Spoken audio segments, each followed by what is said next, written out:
Welcome to the Step by Step podcast by Hidden Strength. We really hope you enjoy this episode.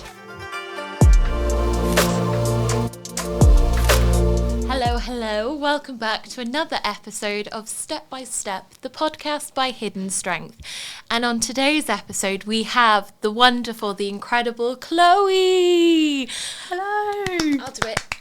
Yes. How are we? I am Slay, thank you. How are you? You know what? No one's ever come on the pod and said they're Slay. Oh. Set that trend. I will do. So, first and foremost, for people who do not have the pleasure of knowing you already, give us a bit of an intro. So, hi, my name's Chloe.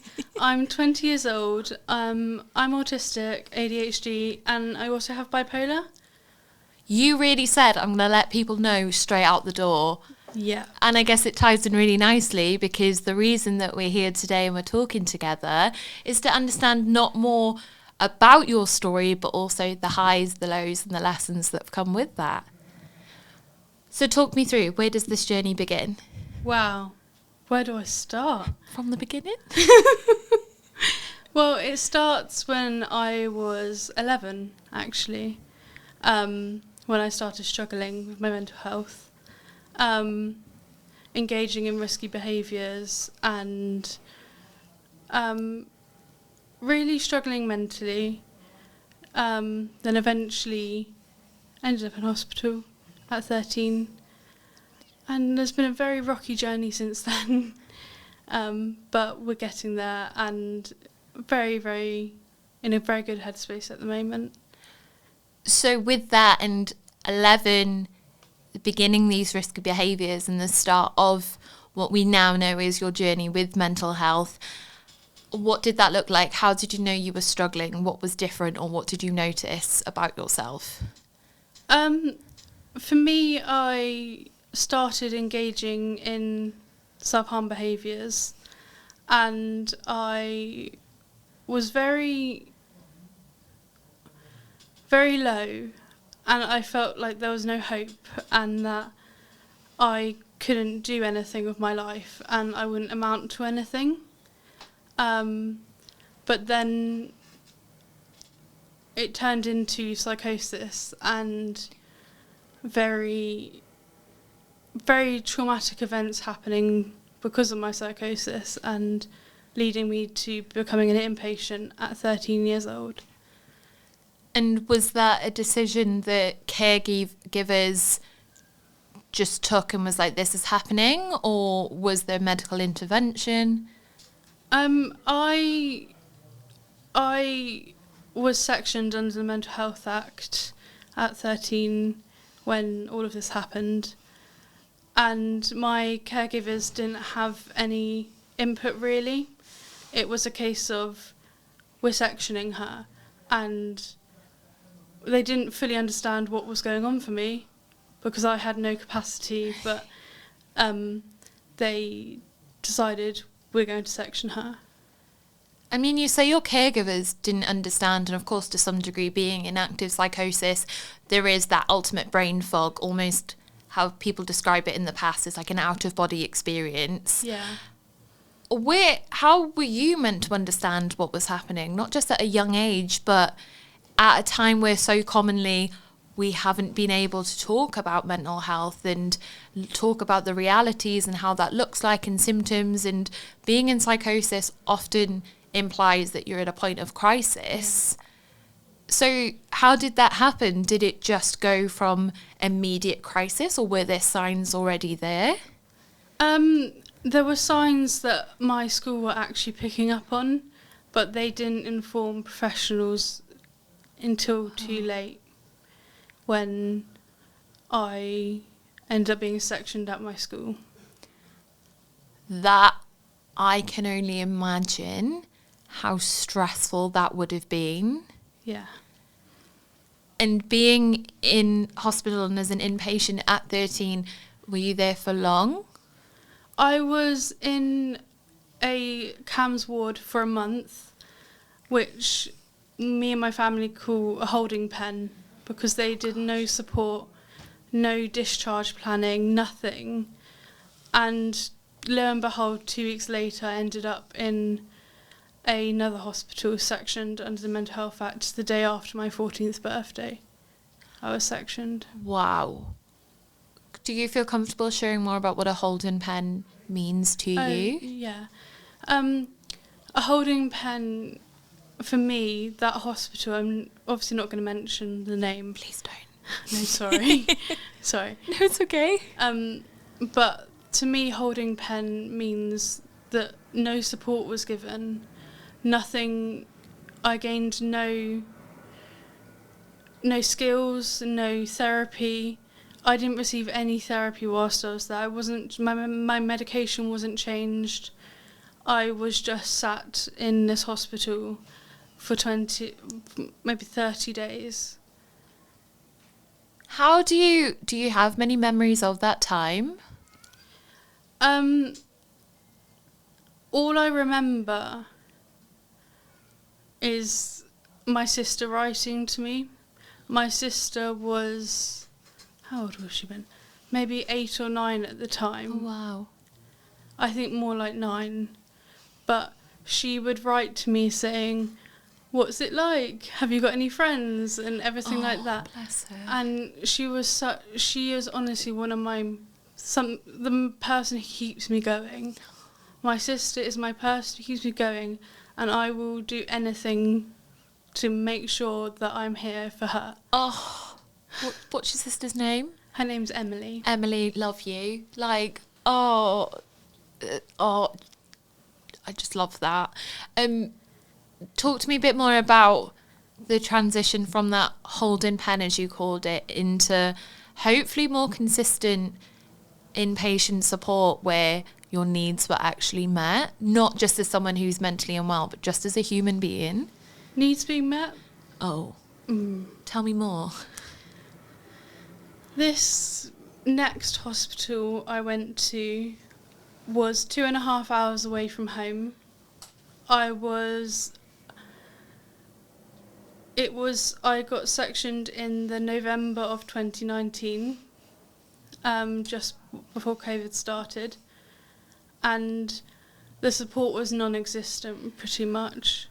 I got told that I was psychotic. Well, I wasn't told because you don't really tend to tell people with psychosis. But I got told that I was psychotic, had anxiety and depression. I was literally drugged up to my eyeballs. I fell asleep, stood up multiple times whilst waiting for someone to get me something. And this hospital admission was just... I, at the time, didn't know that it wasn't okay the way they were treating their patients and the practices that went on. But then I repatriated, so let me move closer to home, to my local CAMS acute ward, and there was honestly a lot better support-wise.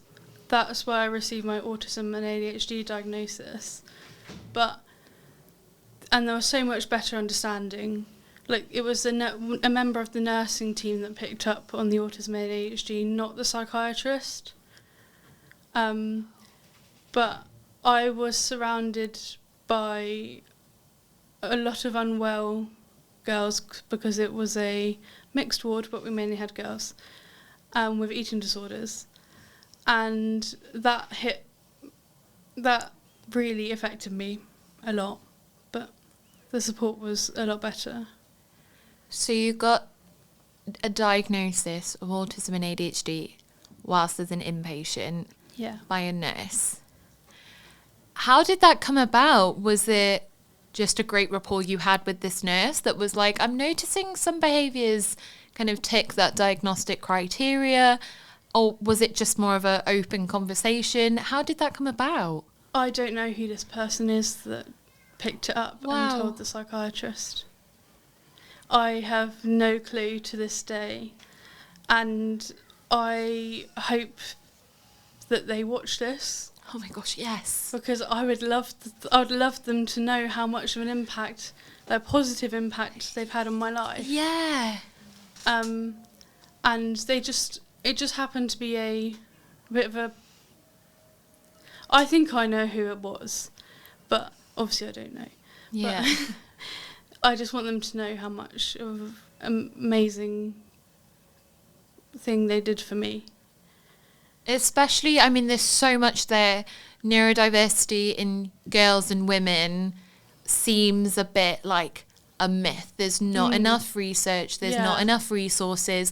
There's not enough active funding or effort to explore symptoms and presentations, because every female neurodivergent person that I've spoken to has very rarely said, oh, there was an immediate knowledge of, oh, I might be autistic, or I might have ADHD, or even both. There was always a symptom or a diagnosis that was presented to them that almost masked, ironically, the diagnosis. That's wild that there was some higher power that you may or may not know that opened that door for you. Yeah. And that's still actually quite young to be diagnosed. Yeah. Which is impressive. But madness at the same time, that you had so much going on, so many risky behaviours. And I guess looking back at those and what you remember, is there any of those experiences you now align with your diagnosis? Yeah. For example, like, the psychologist looked through my incident reports on the system and read my notes about what was happening that day and saw if there was a sudden change, there may be an incident, or because I can't cope with the situation of the change. And yeah, so sorry. No, don't be. I mean, it's overwhelming, and we very rarely get that chance to look back and be like, wow.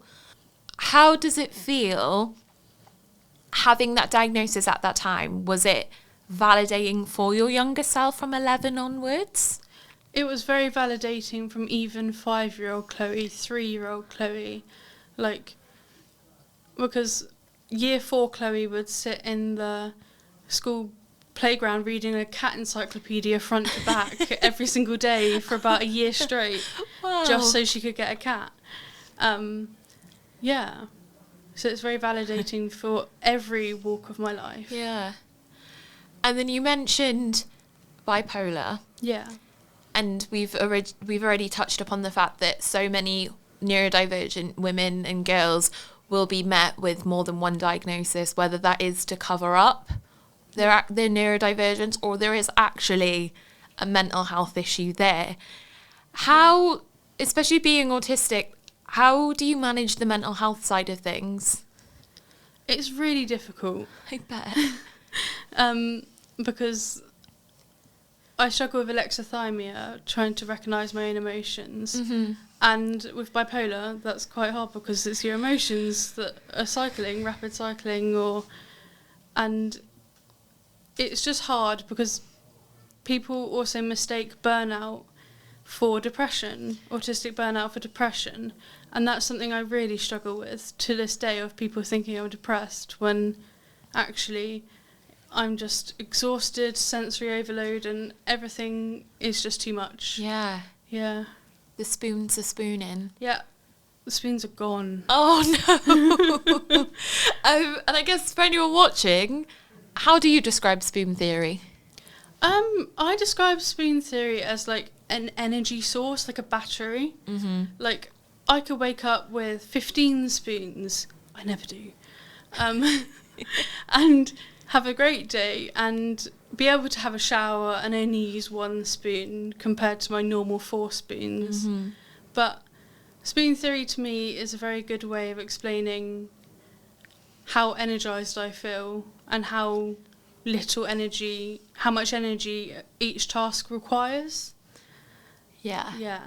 I think that's how you explain it. No, it really is, but it's so interesting because everyone has their own analogy of it. Yeah. And it is very much that. I always talk about it with people as an energy currency. Yeah. Being like, I can take this shower, but it will cost me 2 spoons. Yes. And every day you don't know how many spoons you're waking up with. Yeah. And when people say, like, save a spoon, Where? what sorcery is this?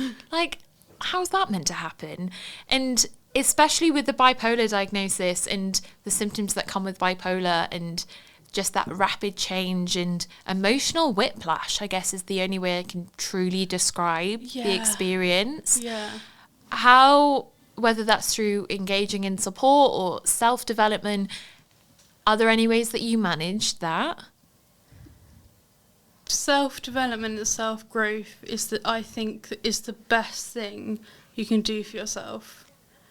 It's something that can just make such a huge difference for your life, and not only yourself but for others. Watching you blossom and grow, it's just wonderful to see for other people. And engaging with your services, that if you're under any, or reaching out for help to services, even on days when you feel like you don't want to reach out, because it's the best thing you can do is actually work on yourself. Because if you want to help people, whether that's your friends or people in services or situations like yours, you need to work on yourself first. It's a cliche, but you really can't pour from an empty cup. No, you can't. And it's so, I mean, it's just really validating to know that you have an actual diagnosis, because like we've said, there isn't enough research there talking about neurodivergence and women and girls, when sometimes it's a symptom of autism or a symptom of ADHD that some people immediately jump to, oh, it's a diagnosis of mental health. Yeah. And that couldn't be further from the truth. Yeah. Looking forward, I mean, having that diagnosis and where you are now, and I know that's a rapid kind of time jump, how have you been navigating your own well-being up until the present day? I have been allowing myself to take breaks, because I'm still going through therapy. I've not graduated from therapy yet. Don't think anyone does. No. But so I'm giving myself breaks and allowing myself to heal, allowing myself to heal my inner child as well, because my childhood, I need to heal from it.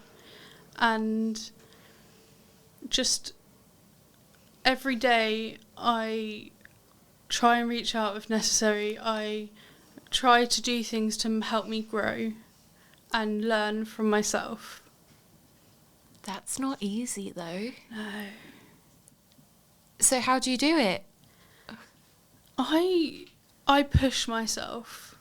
I push myself to do things that make me feel uncomfortable. I push myself to do things that I don't want to do, but I know will be good for myself. Like shower, for example. Mm-hmm. Sensory-wise, sensory hell. But I know I need to do it. Yeah. So I do it. And just pushing myself to build a routine and balance in my life, really. There's got to be some trial and error with that, though. Yeah, so much. I don't get me wrong. I'm one for creating a routine, but sticking to it is another factor. ADHD and autism are walking contradictory. Yeah.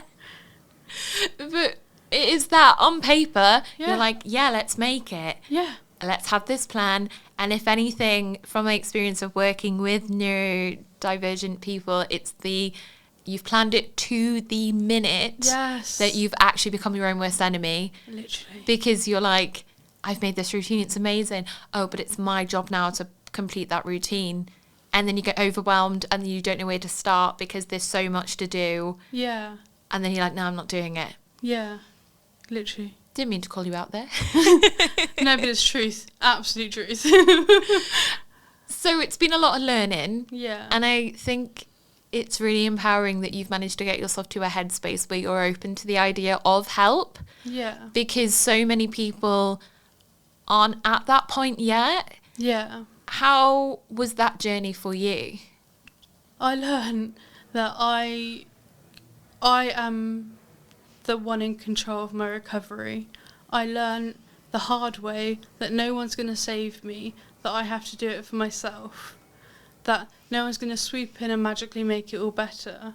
I learnt that it's going to be absolutely terrible at points and hard, but I've got to do it for me, and I've got to do it for the other people around me who care about me, who love me, and I appreciate them so much that I've learned that I can't do that to them.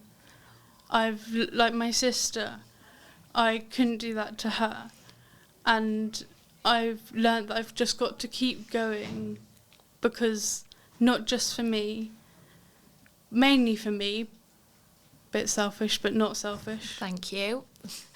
Sorry. No. But also for the other people around me who value me and value what I've done. I've got a quick story, actually. Go on.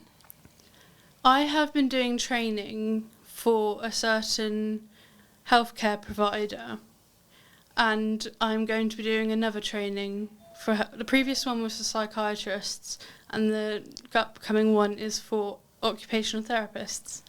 Wow. One of my best friends pre-reads, and she pre-reads and watches me present these presentations. Easy. So I can practice. And I said to her, I'm not sure if this is going to help anyone. I don't know what I'm doing with this. Massive imposter syndrome. And she said to me, Chloe, I was talking to someone the other day and they said that I really understand and know about my autism and ADHD. And I was like, and she said, well, that's all because of you. That's because you have been showing me these presentations and talking to me about it and sharing your knowledge. Because before these presentations, she was just newly diagnosed and had no clue. Oh, gosh. And I helped her understand herself. Expert by experience. Yeah, that's what I plan to do for my life. Expert by experience. And I think just being in a position where you can share that hindsight, those lessons, the highs, but also be really realistic about the lows too, and be like, it's not going to be plain sailing. And doing that work on yourself is hard, so hard. But like, for you to be at a point to recognise that, it's just utterly incredible. And like, imposter syndrome, no way. Like, you deserve, not invalidating you, no way, because I get it. Like, having the journey that you've only just touched upon, so like, to really get the ins and outs and the understanding of that. But you deserve to have your experience recognised and say, my story is going to help other people, and I don't want anyone to go through those lessons that I did. Like, that's amazing. And to recognise that and know that your place is at that table to talk about things and put yourself first. Be that selfish. That's what we all need to be, if we're honest. Yeah. I think it's utterly incredible. So, expert by experience, that's a goal. It is a goal. So, what's in the cards? What comes next? Should I get my notebook out? Is that what that is? Yes. Go on. So, what category would you like I want to it all. hear from? I want it all. All of it? I want all. Well, Wow. it depends how long the list is. Don't worry, it's not too long, but it is long. So, my long-term goal is become an expert by experience worker with the with a healthcare provider, a social media one, hit 1,000 followers on TikTok. Why not? Also, this one you might appreciate. Work on projects of hidden strength. I mean, I'm appreciating them all, to be honest. The healthcare provider collab, I don't think anyone expected, but now we all really need. Yeah. And then the last one we'll do 2 more. Go on. Sorry. No, it's okay. Write a book. That's my future long-term goal in my life. I'd love to write a book about my experiences and share my story in a deeper, more personal way. Yeah. Find a council place, which I have managed to do. Wait, you can tick off a goal? Yeah. Find a council property. I don't even have a pen. I wasn't can't even a pen scribble it either. off. No. As soon as we're done, Yeah. scribble, get that ticked Yeah, off. but the council place. Oh my gosh, this is so exciting. Because at a point where you're beginning to not only speak your truth, but allow people to learn from your experience. Yeah. And now having your own place and applying all of that to your own independence. Yeah. I feel like it's happy ever after. And I've been fighting this war. Yeah. So if anyone can take anything from this episode, not just the fact that you're going to go off and do amazing things, and we'll talk about that collab with Hidden Strength later. Thank you very much. Thank you. Yeah, if someone can take anything from this episode, what should that be? I would like them to know that they're not alone at all. They're not alone with being undiagnosed as autistic if they suspect they may be, or any form of neurodivergence. But just know that people are always there if you need them, whether that's through Hidden Strength, whether that's through your family, friends, school, wherever. People want to know and people want to listen, and we all appreciate you. Yeah, and there's a community, and you're creating that community of like-minded people that can feel seen, feel heard, feel acknowledged. I am so utterly excited for you, and I can't thank you enough for feeling comfortable to start sharing your truth, and I am so excited to see where that goes. Thank you. No, thank you. Thank you so much for watching today.